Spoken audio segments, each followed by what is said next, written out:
إذاعة القرآن الكريم من القاهرة. لا إله إلا الله محمد رسول الله. لا إله إلا الله محمد رسول الله. نبينا الهادي محمد عن سائر الخلق اصطفاه. نبينا الهادي محمد عن سائر الخلق اصطفى. لا إله إلا الله محمد رسول الله. لا إله إلا الله محمد رسول الله. السلام عليكم ورحمة الله وبركاته، وكل عام وأنتم بخير. التدخين يضر الجهاز الهضمي، عنوان حلقة اليوم. يسرني أن يكون في ضيافتنا الدكتور مجدي بدران، عضو الجمعية المصرية للحساسية والمناعة واستشاري الأطفال وزميل معهد الطفولة بجامعة عين شمس. مرحبا دكتور مجدي. مرحبا بكم دكتور مجدي، بمناسبة الاحتفال باليوم العالمي لمكافحة التدخين، كيف يتحقق عنوان حلقة اليوم التدخين يضر الجهاز الهضمي، كيف يعني يتعرف أبناؤنا وبناتنا على هذا الضرر؟ الحمد لله، اليوم العالمي لمكافحة التدخين، العالم كله يبحث عن طرق للإقلال من معدلات التدخين.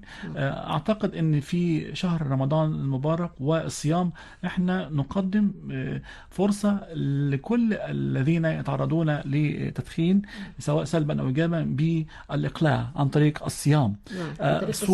صوموا عن التدخين، صوموا عن تصحوا. يبقى وجد أن التدخين يضر أيضا الجهاز الهضمي، وهذه غير معروفة. التدخين معروف أنه يضر الجهاز التنفسي، يقلل من المناعة، يعجل بالوفيات، يسبب سرطانات، يسبب العمى، يقلل من الذكاء والتحصيل الدراسي، ولكن أنه يضر الجهاز الهضمي هذا هو موضوع حلقة اليوم. يعني أحدث الأبحاث بتقول انه يقلل من مناعة الجهاز الهضمي، يزيد من التهابات الحلق والفم.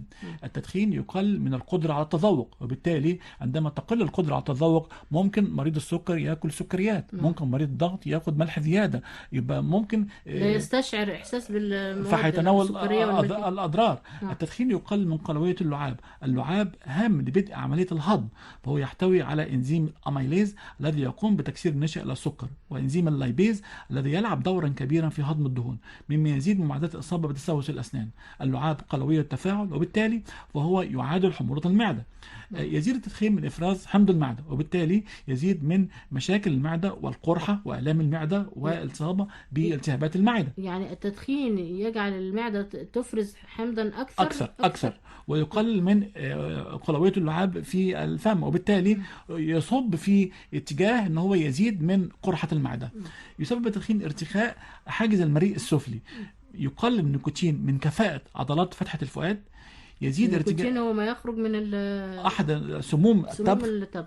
يزيد ارتجاع الحمض المعدي إلى المريء، يدمر التدخين الغشاء المخاطي للجزء السفلي من المريء، وبالتالي يزيد الارتجاع، وبالتالي هؤلاء يصبحون أكثر عرضة للإصابة بحساسية الصدر في غيبة منهم، وبالتالي بعد فترة تجدي أن 70% ممكن من مرضى الارتجاع لديهم حساسية صدر وهم لا يدرون. وأمراض يعني سرطانية يا دكتور لأنها تؤثر على ممكن يزيد من احتمال حدوث قرحة المعدة مثل ما تفضلنا. ليه؟ لأنه بيزود من الحموضة، وكمان بيزود من فرص الإصابة بالبكتيريا الحلزونية التي تزيد من فرص القرحة. ما المقصود بالبكتيريا الحلزونية؟ بكتيريا تسبب الالتهابات المزمنة في المعدة والإصابة بالقرحة فيما بعد. يزيد التدخين أيضا من تكوين حصوات المرارة الصفراوية، يقلل من كفاءة الكبد في التخلص من السموم، والكبد هام جدا لتقليص الإنسان من السموم، وما أحوجنا في رمضان من التخلص من السموم وليس زيادة الهم بزيادة تخزين السموم في أجسامنا. المواد السامة في التبغ تؤثر على الكبد محدثا أكسدة في خلايا الكبد، مما يسبب تلفها وتليفها ويفاقم أمراض الكبد، يسبب الكثير من المضاعفات في حالات زرع الكبد، خاصة الإصابة بالفيروسات الكبدية. يزيد من فرص حدوث سرطانات الكبد. أيضا التدخين يعادي الأمعاء. وجد التدخين يعادي الأمعاء. وجد أن التدخين يزيد من التهابات الأمعاء. وجد أنه يقلل أيضا من مناعة الأمعاء المخاطية المحلية. وجد أنه يقلل من تدفق الدم للأمعاء، وجد أنه يقلل من قدرتها على التخلص من السموم. التدخين وجد أنه يزيد من معدلات الإصابة بسرطان القولون لسببين: المواد المسرطنة في التبغ، وأنه يزيد من حدوث زوائد القولون. كل هذا لم نكن نعرفه، ويجب أن يصل لكل المستمعين في الوطن العربي وفي العالم الإسلامي أن التدخين يضر الجهاز الهضمي خاصة في هذه الفترات الأخيرة. ويعني نغتنم شهر رمضان، ويعني نصوم عن الطعام والشراب ونصوم عن التدخين. نتمنى. نعم. نعم، ونستغل يعني هذا اليوم العالمي لمكافحة التدخين، يعني نستفيد منه في شهر رمضان أيضا. وجد أيضا أن تدخين التبغ يسبب حوالي انبعاث 6000 مادة ضارة بالجسم بشكل عام، ولكن وجد أنه يضر ما يسمى الأهداب. والأهداب أشبه تجدين الشعر فوق الجلد. ولكن عند الفتحات عند الأنف تجدي في شعيرات موجودة في الأنف، وبعد ذلك عندما ندخل الجهاز التنفسي نجد ما يضاهي الأهداب على الخلايا. هي زوائد داخلية يعني تبطن الخلايا، تعلو الخلايا المبطنة للجهاز التنفسي، وممرات كل الممرات داخل الجسد.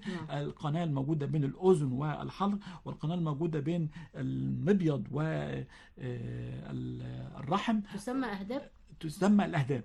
فائدتها تنظف سطح الخلايا، تمنع ترسب الميكروبات، تجعل الأنابيب مفتوحة دائما وحيوية. غياب تنتج عن التدخين يا دكتور؟ يحرقها، يدمرها، يحرق هذه الأهداب، يشلها. يبقى التدخين يحرمنا من هذه الأهداب عن طريق أول أكسيد الكربون والنيكوتين، وأكثر من حوالي 8 مواد ضارة بهذه الأهداب. يعني نغتنم هذه الأيام المباركة شهر رمضان بالصيام عن الشراب والطعام، ويصوم من يعني ابتلي بآفة التدخين، ونحتفل باليوم العالمي لمكافحة التدخين، فنستفيد ونقي أنفسنا ونقي الجهاز الهضمي من هذه الأضرار. شكرا للدكتور مجدي